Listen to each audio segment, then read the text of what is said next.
All right, so now that our deal site has been created, the second thing that we're going to do is add a deal to it, okay, add our first deal to it. So for that, we are going to be clicking on the Deals tab right here, which is going to be taking us to our Deals listing page.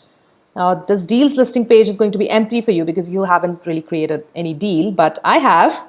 So this is what I did. I just clicked on Add Deal here, and it opened up a pop-up which requires you to put in a nice title for this deal.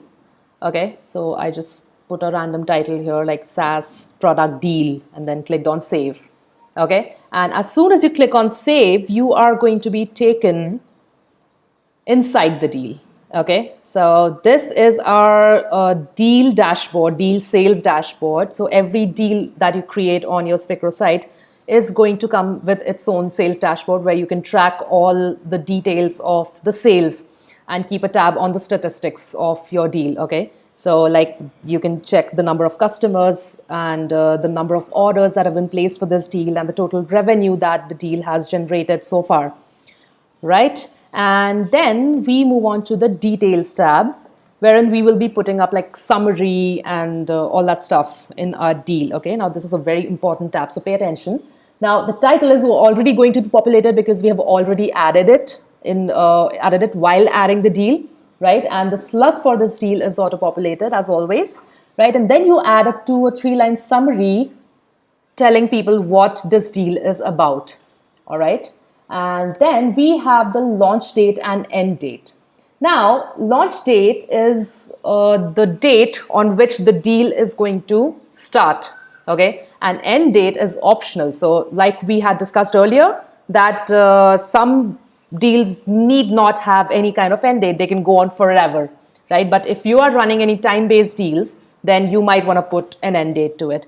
So this current deal runs for a month, for more than a month, right? And then we have the stock feature. The stock field actually requires you to put in a number of units that you want to sell of this deal. So say if you are selling 100 units for the SaaS product that you are running a deal of, so you can define that number. But if you don't want to put any number, if you want unlimited units to be sold, then you can just leave this field empty, okay?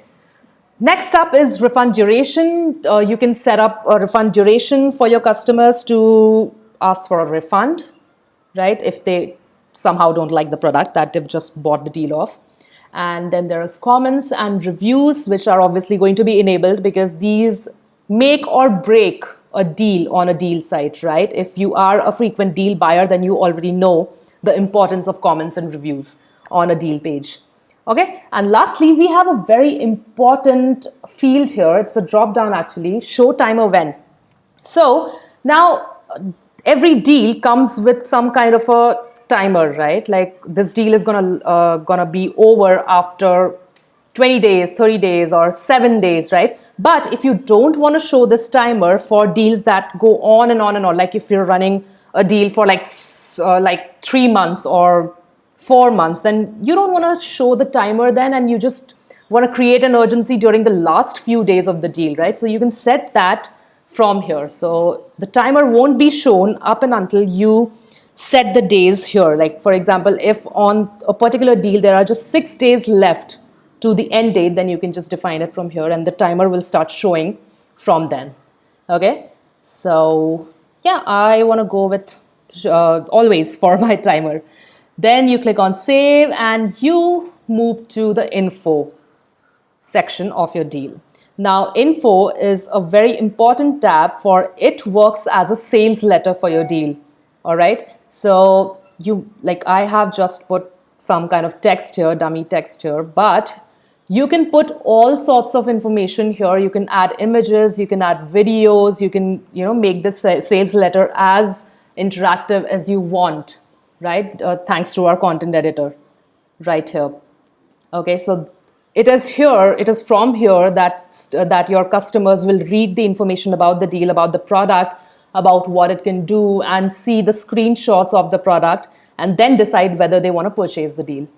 All right, so we click on save and then we move to the next tab, which is pricing of the deal.